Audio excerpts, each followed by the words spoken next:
안녕하세요. 스토리랑입니다. 자, 이제 우리 금명이의 미래의 신랑 후보, 남편이 될지 안 될지 아직은 모릅니다만 그래도 한번 이야기를 해볼까요? 그의 이름은 박충섭입니다. 소심하고 부끄러움도 많고 때로는 허당미까지 장착한 남자. 하지만 알고 보면 누구보다 따뜻하고 배려심이 깊은 남자죠. 금명이네 하숙집 딸과 사귈 때도 여친이 그렇게 모진 이야기를 할 때도 묵묵히 참아내는 그런 사람입니다. 극장에서 숙식을 해결하면서 간판 그림을 그리고 있는 남자 박충섭. 그는 생계를 위해 그림을 그리는 것이 아니라 자신의 그림에 대한 깊은 회의 속에서 방황하고 있는 것 같이 보였습니다.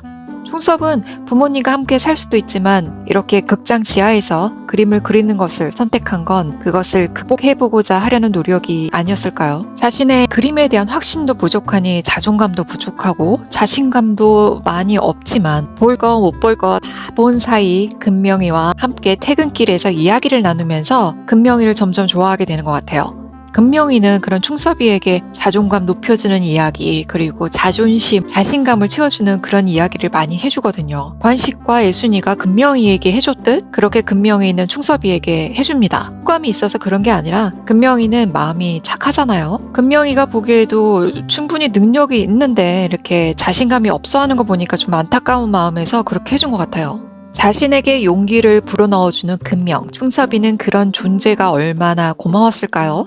관식이 글 잘 쓴 애순을 존경심 어린 눈으로 바라보듯 그렇게 충섭은 그 눈빛으로 금명이를 바라봅니다. 영범이는 금명이를 귀엽다 막 이러면서 예뻐하잖아요. 그런데 금명이를 바라보는 충섭의 눈빛에는 고마움과 존경, 좋아하는 마음이 가득합니다. 그냥 막 좋아하는 게 아니라 마치 아름다운 그림을 보듯 소중하게 바라봐요. 영범이와 금명이는 서로 동등한 위치에서 마주보는 느낌이라면 충섭이가 금명이를 보는 눈빛은 금명이를 자신보다 위에 두고 올려다보는 그런 느낌이었습니다. 관식이가 애순이를 그렇게 바라봐 왔잖아요. 그런 면에서 충섭이가 관식이랑 또 비슷한 점이 있는 것 같아요. 그리고 충섭이 엄마도 금명을 내심 마음에 들어하고 있는 것처럼 보입니다. 가만히 들여다보면 애순이와 충섭이 엄마는 꽤 닮은 점이 많아요. 책 읽기를 좋아하고 글을 쓰면서 꽃을 사랑하는 소녀 같은 감성의 애순이죠. 충섭이 엄마는 복사집을 운영하면서 수많은 책을 접해오셨어요. 영화를 보면서 감성을 나누는 그 충섭이 엄마의 모습에서도 역시 소녀 같은 마음을 지니고 계심을 알 수 있었습니다. 그리고 자식을 바라보는 그 따뜻한 애정어린 눈빛까지요. 어쩌면 이 두 가정의 공통점이 금명이와 충섭이의 인연을 더욱 깊게 만들어주지 않을까요? 금명이와 충섭 그리고 충섭 엄마 셋이 있는 장면을 보고 있으면 저절로 미소가 떠올라요. 비록 그 당시 계절은 가을, 겨울로 접어드는 날씨였지만 그들이 함께할 때만큼은 마치 정말 살랑거리는 봄바람이 부는 것 같습니다. 따뜻한 햇살이 스며드는 그런 느낌이에요. 평소에 영범 엄마가 금명이에게 얼음 송곳 같은 말들만 퍼붓는 걸 보다가 이 장면을 보니까 막 같이 힐링되는 거 있죠. 그 차이가 너무 극명하게 대비가 되는 것 같았어요. 차갑고 날카로운 말로 금명이를 힘들게 했던 영범 엄마, 따뜻한 말로 예뻐라 해주는 충섭이 엄마의 말.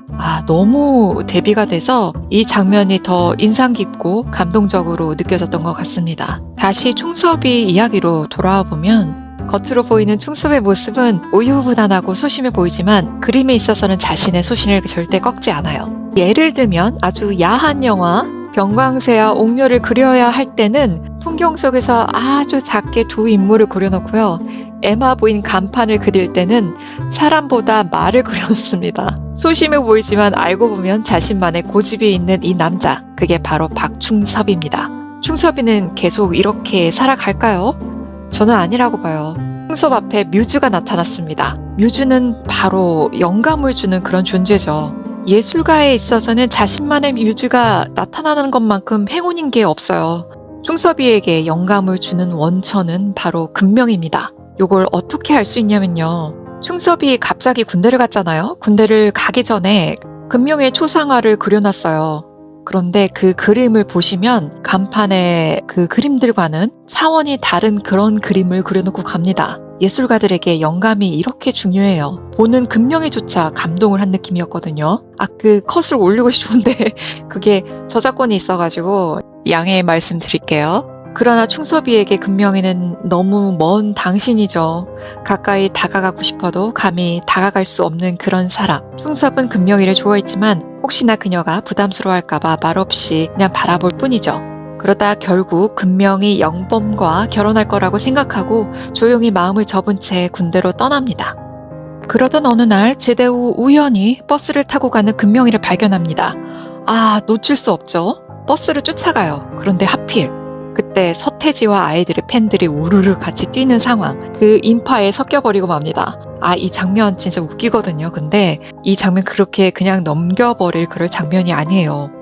바로 충섭이가 금명이를 어떻게 바라보는지도 보여주는 그 장면이 아닌가 싶습니다. 제가 이전에 말씀드렸다시피 충섭이는 금명이를 추앙하죠. 그 혼잡한 인파 속에서도 같이 달리는 충섭. 마치 배에서 뛰어내려 파도를 헤치며 애순에게 달려갔던 관식이처럼 그렇게 금명이를 향해 돌진합니다.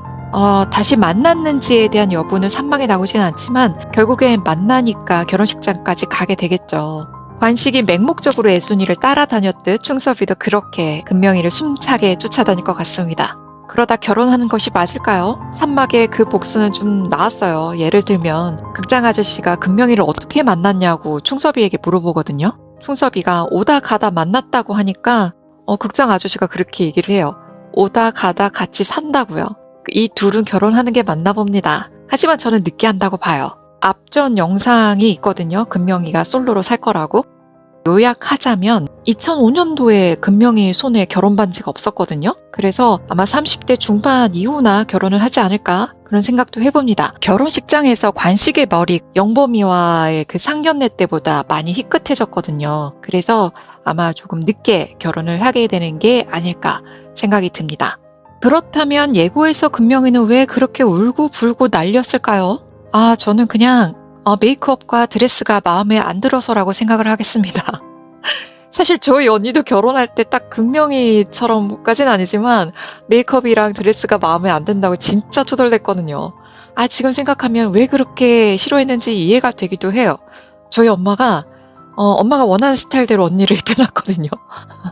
어쨌든 금명이의 평소 스타일을 보면 드레스와 메이크업은 금명이 스타일이 아닌 건 확실하죠. 충섭이의 영원한 뮤즈 금명이, 이 둘의 밀당의 이야기와 사랑의 결실까지 사막에서 볼 수 있을까요?